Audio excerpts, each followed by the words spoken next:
Welcome back to the podcast show here on the flow, surpassing FM and XM. I'm eating my mic. It's your girl Wildcat. You're my favorite person in the world, James Bovell. Happy New Year! Happy New Year, Kat. I'm your favorite person in the world. Today. Wow, today. Why is this microphone so weird? It's so low. I've got to adjust the height of mine. It's a little bit Why do I feel like, outside. is that how we do it? Alright. So we're back on the Wildcat show for the Mushin 2013, 2013. And say that again, Kat. The What is this? The Mushin Hour with James Wow, Bovell. you have been working on your dialect. I have been repeating it over and over and over again in the last week and a half as I break my microphone. I'm good. Mic check. All right. So we're back. It's the first of everything. First Thursday of the month. First Thursday of the year. Yes, it is. Very exciting. So this would be. Is this my 1 year anniversary? It is your 1 year. Well, technically it didn't come on until February. February. Okay, But we did so have I'm a that month meeting. away. That meeting last. We had a meeting, yes, we spoke did, about everything. yes, it was And I was the really day right after glad New that Year's you didn't call me Eve. the day after New Year's Eve, talking about do you want to have, breakfast as the anniversary of our first conversation. I think you had, what, about 2 hours sleep that night? I did. I really did. And it was a rougher, so I obviously had our New Year's Eve party this Mhm. year. And it was, for whatever reason, we did much less things this year. Like we get finished earlier. It was less cleaning up, so I don't know. Really? I went to bed early and woke up late, so which is Well, good. that's, see, I know. I mean, Things it's still the improve, same. yeah. Speed dating room was still the same. Uh-huh. Crazy ass people. So, but last year, I recall that I was adamant with you at our meeting Yes. that Yes, I hear a shh noise. Go ahead. that you pursue a more individualistic purpose in your life Yes. and not follow anyone else's plan. Yes. Not anyone's plan but my own. I had a plan. I just didn't quite know how to get there Mm-hmm. at the time. And So look, now, oh, it stopped. it's No, not- you don't have headphones on, so Oh, I was yes, hearing a no, I static thing. okay. Hope it's I was not like, me. what is that noise? And you look at me like I'm crazy because obviously you don't hear it. Yeah, so you had a vision. You had a plan, I had a vision. So how do you Mhm. look at it? Yes. And together it's just, taking over the world kind of thing. It's There pretty you go. awesome. It's There pretty you go. awesome. Yes. So our thing today is New Year's resolution. We want people to call in. I do have a few things that I've asked my friends around what their New Year's resolution is. And I think our iPhones are acting a fool. I think it's your iPhone. My iPhone 5, it's not my iPhone 5. And then after- the distinction she always makes is not that she just has an iPhone, but that she has an iPhone iPhone 5. So have people call in about what their New Year's resolutions Resolutions. are or is, because some people have one, some people have plenty. But before we even get that far, can you tell us what the scientific reasoning to why people Scientifical? I don't know, isn't that what you do? I'm not even certain if that is a word. Scientifical. Is that a word? Biggs, is that a word? Biggs. Right. The reason why people make New Year's resolution. I think that's the first question. Why? So it's New Year. Mm-hmm. What's the psychological? Is that better? Yes, psychological is a word. Yeah, That is a psychological word. Well, why do people make New Year's resolution? Why? What makes it so different than any other day that you should be making changes for yourself anyway?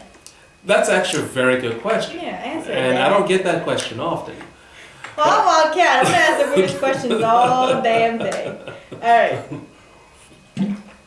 And ironically, I just answered that question an hour ago. I was at Pronto Cafe in Annapolis. Mm-hmm. You know, my Hi, favorite. Adam. Yeah. Adam was not there actually. Okay, well, Adam, I I said believe, hi, is yeah. in Bethesda or Hi, Silver Tom. Spring. Tom is home sick. Can you believe that? Poor Tom. What A a lot of week. people. There's a bunch of people sick lately. Don't come near me. I got work to do. Let's see, they not enough sleep, I proper love rest. sleep. I was in bed at 8 o'clock last night. It was There awesome. you go. Proper nutrient intake, meaning lots of breakfast, lunch, and dinner every day. Lots of protein, especially in the morning. You Okay, take your now essential fair. fatty You're acids. You're pulling away from what we were talking No, about. this is Pull back. this should be part of It most will be. everyone's It will, resolution. yes, it will be. So, which is, I'm sure why it's the do biggest so thing. the question the Wildcat wants to know is why do people feel this importance of making resolutions for the first day of the year? And psychologically, when you think about it, it actually makes a lot of sense because to make a resolution means you need to create more of an anchor point in your mind Right. of the day of a day and time where you start off from. Right. So it's easy to look back and say, well, this is when I started this. I decided to make this change in my life, Okay. and you can measure from that day forward. Right. And one thing about the human brain is that we are always seeking to compare and contrast a reality that we're experiencing from one we've had in the past. It allows us to make better decisions or to have a better understanding of, okay, what does this mean to me today? Right. How does it impact me today? So the easy answer is simply that we choose January 1st because it's the first day of the year and it's easy for us to track ourselves from that point forward. And yeah, you can start it on your birthday because you know when your birthday is always. Yes, you can, but remember, human beings we're internally and psychologically more so social animals, Right. in every which way. Yes, that's why I have my And time. not everyone is gonna get together and say we want to make a change on your birthday, even though I know you believe that they should. It's my cat's birthday. Let's all stop drinking. Yeah. So you actually get some sense of support, social support, when you know that Okay. everyone Alright. else has joined in to make this decision, and everyone else feels like my And when life you is do not that, going to my and direction. that's when you say if everybody else jumps off a bridge, would you jump off a bridge? You would be surprised how many people we are where we are because more of a collaborative effort than survival of the fittest. Okay. If you were out there on your own a million years ago, and you said it was, hell with you, James, I'm gonna do this on my own. I don't need you to help build anything, Right. or I can handle this, James. You wouldn't be here because your ancestors would have died That's true. a long time ago. I mean, it just So it benefits us tremendously to feel part of the group, part of the whole, part of a social connection. okay. No. So that's why people have New Year's resolutions. Yes, that's why they have Okay. New Year's So resolutions. there's- Which is also why when someone has the same birthday as yours, you feel a connection to them, Hi, right? Jinx. Miss your face. See that? All right. So then, with that being said, so now there's obviously everybody. I think I don't know if do you want to work this backwards? Do you want to work from the least typical resolution or the most common resolution? I mean, I just Googled. A bunch of my friends said the same. They all have the same things. Some. It's funny because I posted this on Facebook, and the only response I got was, "I want to spend more time with you. Get off my page, you douchebag." We'll spend more time with you. I spent more time with Wildcat in 2013. Get off my page, you douchebags. Oh, I wow. was like, really? Can we be serious? Well, maybe that could be a good thing. Just think of the positive influence you have. I've read some of the comments I've seen his that came profile. back from My that you post. sent out a post, Yeah. and there were some very positive comments. People were saying how much you motivate them, how you inspire them, how. And I've how never they- met them. That was very nice. Well, yeah. Shout out, so, Jimmy.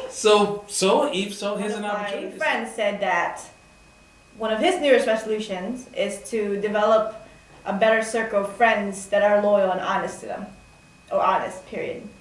Like, how would you even go about doing something like that? Because everyone's different, and I feel like it really trust is such a sensitive thing to me. So how would you even begin?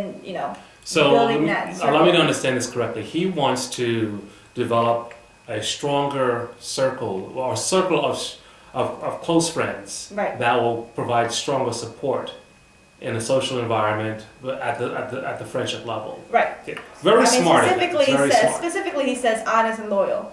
So, I mean, to me, loyalty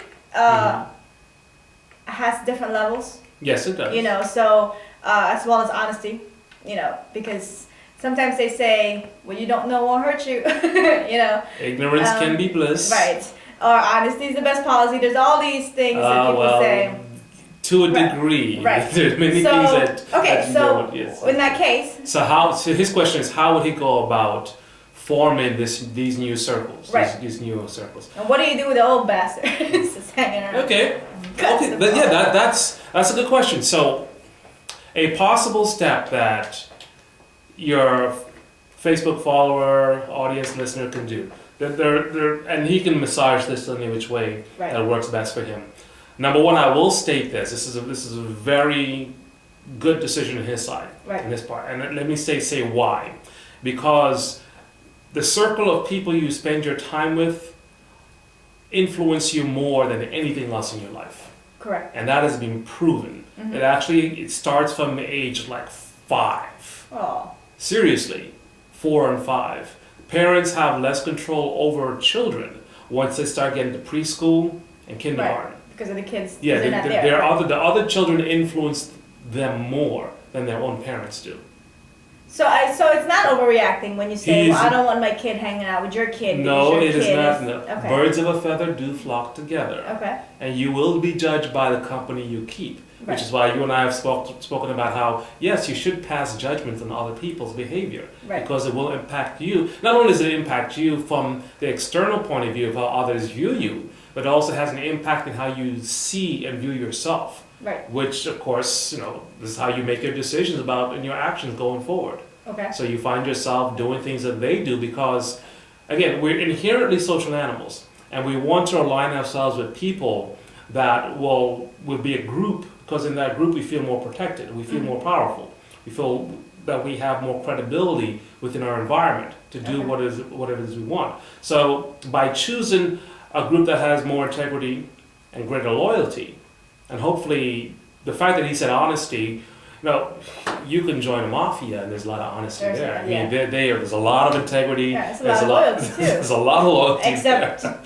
to the part where you can go to prison. Yeah, for, not to the law Yeah. that governs us all. Right. No, they they're have their still- own yeah. law. They're murdered. They have their own law. But then the question with that, So- go ahead. So you had two questions there. How would he form these new friendships? Mhm. And secondly, how would he disintegrate? Right.